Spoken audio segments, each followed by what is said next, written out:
Stonehenge, a prehistoric stone monument created 5,000 years ago consisting of giant stones weighing 25 tons each, placed in such a precise way that it perfectly measures the summer solstice every year, which baffles scientists to this day because it's hard to conceive how anybody could move these large stones into place to begin with, especially 5,000 years ago. But what if I told you that America had its own version of Stonehenge known as the Georgia Guidestones? This stone monument appeared on this hillside in Elberton, Georgia on March 22nd, 1980. With the builders being completely anonymous to this day. The Georgia Guidestones contain 6 granite slabs standing almost 20 feet high and weighing over 237,000 pounds. And like Stonehenge, they incorporate aspects of archaeoastronomy, which is the ancient practice of aligning buildings with celestial bodies. For example, this center stone has a slot to mark the winter and summer solstice where the sun shines perfectly through this tiny hole exactly at sunset only on those 2 days every year. This smaller hole cut horizontally through the center stone marks the exact position of the North Star Polaris on every night of the year, and this slit cut through the capstone on top perfectly marks high noon every single day. That is, until they were blown up at 4 a.m. on July 6, 2022. Nobody has come forward and claimed responsibility for this bombing, and no suspects have been identified yet. That's why in this video, I'm going to attempt to take you down this rabbit hole and answer the questions: who created these stones, why did they create them, and who may have blown them up. See, what makes these stones so controversial is that they contain a message for humanity. 10 modern commandments engraved into each slab using the 8 most common languages in the world: English, Spanish, Swahili, Hindi, Hebrew, Arabic, Chinese, and Russian, along with ancient languages like Babylonian, Greek, Sanskrit, and Egyptian hieroglyphs, with a marker in front of the monument reading, "Let these be guide stones to an age of reason." Some of these guidelines include: unite humanity with a living new language, let all nations rule internally, resolving external disputes in a world court, guide reproduction wisely, improving fitness and diversity. But the most controversial of these is the first commandment: maintain humanity under 500 million in perpetual balance with nature. Now, to put this into perspective, there are over 7.7 billion people on Earth today, meaning that to follow this guideline, over 7 billion innocent people would have to be eliminated from the population. To figure out who may have created these and destroyed them, we've got to go back to the year 1979 when a man named R.C. Christian walked into the Elberton Granite Finishing Company to speak with the president of the company, Joe Fendley. Christian wanted Fendley's company to help build a stone monument that would, quote, function as a compass, a calendar, a clock, and should be capable of withstanding catastrophic events. Now, Christian also admitted to Fendley that his name, R.C. Christian, was actually a pseudonym that he was using because he represented a, quote, group of loyal Americans that wanted to remain anonymous. He also mentioned this anonymous group had been planning the construction of these stones for 20 years. Now, Fendley, like any normal person, thought this was a prank, and so to get rid of R.C. Christian, he quoted him a ridiculous price that was magnitudes higher than they had ever charged for anything. And to his surprise, without a second thought, R.C. Christian accepted the quote. So Fendley, who didn't know what to do at that point, he called his friend Wyatt C. Martin, who was the president of the local bank, in order to help arrange the payment. Martin recalled this conversation saying, "Fendley called me and said, a kook over here wants some kind of crazy monument, but when this fella showed up, he was wearing a very nice expensive suit, which made me take him a little more seriously. When he told me what he and this group wanted to do, I told him, I believe you'd be just as well off to take the money and throw it out to people on the street." And it's reported that after this phone call, R.C. Christian left town on a private plane while also scoping out locations for the stone monument. And a few days later, when he returned, he had a briefcase full of cash, a scale model of the finished monument, and 10 pages of specifications. Still feeling like something weird was going on, Martin insisted that they could only do the project if they did things by the book, requiring R.C. Christian's actual identity, along with proof that he actually had the financial resources to fund the project. And Christian agreed on one condition: that both Fendley and Martin take an oath to keep the identities of him and the group he represents a complete secret. And after the project was completed, all documentation must be destroyed. Martin recalled this conversation saying, he said he was going to send money from different banks across the country because he wanted to make sure that it couldn't be traced. He made it clear that he was very serious about secrecy. And 9 months later, in March of 1980, the finished product was finally unveiled to the public. So who was R.C. Christian and what group did he represent? To even begin thinking about this, we have to look at what we already know. There are only 3 people who truly knew the identity of R.C. Christian and the group behind the Georgia Guidestones: Joe Fendley, Wyatt Martin, and R.C. Christian himself. Now, Fendley passed away at the age of 81 in 2017, never having revealed the actual identity of R.C. Christian. And Martin, because he knew the real identity of R.C. Christian, admitted they stayed in touch and actually became friends. But before Martin died in December of 2021, he told reporters that R.C. Christian had unfortunately passed away a few years back. Therefore, the only 3 people that truly knew the identity of the group behind the Georgia Guidestones have already passed away, taking their secret with them to their grave. But we still might have enough context clues to figure out who may have actually been responsible. So let's cover the 3 most popular theories. Theory number 1 is that the stones were built by a religious group known as the Rosicrucians, a sect of Christianity that differs on one main thing. Rather than believing Jesus Christ was a holy figure that became man, like most Christians believe, the Rosicrucians believe that Jesus was a normal man who became like a god because of the good deeds he did while he was a human. And this is a key distinction because to them, it means that any man can earn salvation and everlasting life by following the right set of guidelines. Additionally, the main symbol of the Rosicrucians is the rosy cross, a cross with a white rose at the center, which looks awfully similar to the Georgia Guidestones formation. Some people believe this sect erected the Guidestones in order to guide humanity away from its own destruction. Proponents of this theory also believe that RC in RC Christian might actually stand for Rosy Cross. And given how every detail about the Georgia Guidestones was intentionally planned for 20 years, it's likely that the RC in RC Christian isn't just some random coincidence. Which brings me to theory number 2. Ted Turner is the mastermind behind these stones. Now, if you don't know who Ted Turner is, he's a billionaire TV producer most known for founding the networks TNT, TBS, and CNN. This theory became popular after a 1996 interview he did with Autobahn magazine, where he basically suggested that reducing the world's population by 95% would be good for humanity. He's also known to be a big believer in preparing for the apocalypse because he created a video that's known today as the Turner Doomsday Video. It's a 1-minute long video that CNN plans to play if humans ever happen to face an extinction event. The video was created in 1980, the same year as the Georgia Guidestones, and it shows a military band playing the same exact song that was reportedly played on the Titanic by another band as it was sinking in 1911.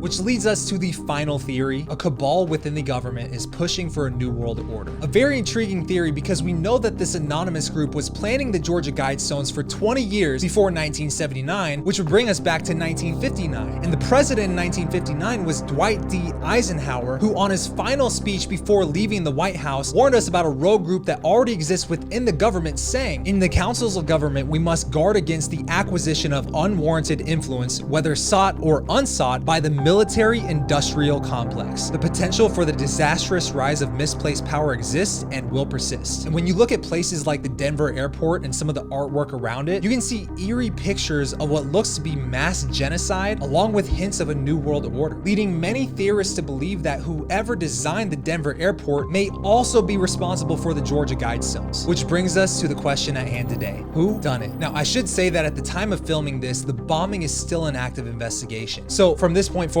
I don't intend any of the things I say to be accusations. This is all just speculation for entertainment purposes. Let's start with the possible motives. Due to the parallels between Christianity and the 10 Commandments on the Guidestones, many Christians believe the stones are demonic, calling them the 10 Commandments of the Antichrist. In fact, approximately 2 months before the bombing, Candace Taylor, a candidate who's running for governor of Georgia, tweeted this: "I am the only candidate bold enough to stand up to the Luciferian cabal. Elect me governor of Georgia and I will bring the satanic regime to its knees and demolish the Georgia Guidestones." Then 3 hours after the stones were blown up, she tweeted this: "God is God all by himself. He can do anything he wants to do. That includes striking down satanic Guidestones." But tweets alone are not an admission of guilt because, after all, if the stones were demolished before she was elected, then what else would she have to run on? Plus, she's not the only person who's outspoken about their hate for the Georgia Guidestones. Take this popular YouTuber for example. On the surface, he might seem like a middle-aged man doing his best Alex Jones impersonation, but in reality, he's actually the author of a book called The Resistance Manifesto. And in 2012, he did an interview under the alias John Connor, a callback to the main character from the apocalyptic movie The Terminator, where he said this: "The Guidestones should be smashed into a million pieces and then the rubble used for a construction project." He even released a video the day after the Guidestones were blown up, basically bashing them all together. But again, this doesn't make him guilty. In fact, the most likely explanation is that any person who knew about the Guidestones and was triggered by them could be a a suspect, which leads me to the one puzzle piece that may solve this mystery once and for all: a buried time capsule. Yup, aside from all the mysteries surrounding the Georgia Guidestones, the one that blows my mind the most is the fact that they were never even completed. There's a sentence on one of the stones saying, "Time capsule, placed 6 feet below this spot on blank, to be opened on blank." Most people assumed that these blank dates meant they never buried anything at all, but me, I gotta wonder, what if this time capsule was buried before the Guidestones were ever built? And what if the dates were left blank because the builders have no idea when the capsule was even buried? And if this capsule was buried before the construction, how long before? Years? Decades? Centuries? Or maybe the date was left blank because the monument was literally built to withstand catastrophic events, and maybe it was assumed that the only people who would ever dig up the time capsule in the first place was whatever life happened to still be here after the stones were gone, which I'm assuming was supposed to be after the apocalypse. And given the fact that we're on the tail end of a worldwide pandemic, in a society that's on the brink of recession, one day after CERN turned on their particle collider, what if whatever secret group erected these stones to begin with knows what's in the time capsule, and like the glass in front of the proverbial fire alarm, they broke it in case of emergency? Either way, when I see a mysterious post-apocalyptic time capsule to be opened on an undetermined date, I see a clear motive. However, according to the news, after the stones were demolished, they brought in an excavator to dig up the time capsule, if it exists, and after digging approximately 6 feet below where the monument once stood, what they found was more dirt. But let's be real, if they did in fact find a mysterious time capsule only meant to be opened after the demolition of a monument built to outlast the apocalypse, do you really think they'd tell us? I mean, it wouldn't be the first time the government covered something up. Take the moon, for example. In the 1970s, NASA found evidence that it may actually be hollow and made of metal, but you probably never heard a thing about it. That's why I made this video right here explaining the entire story. Go check it out.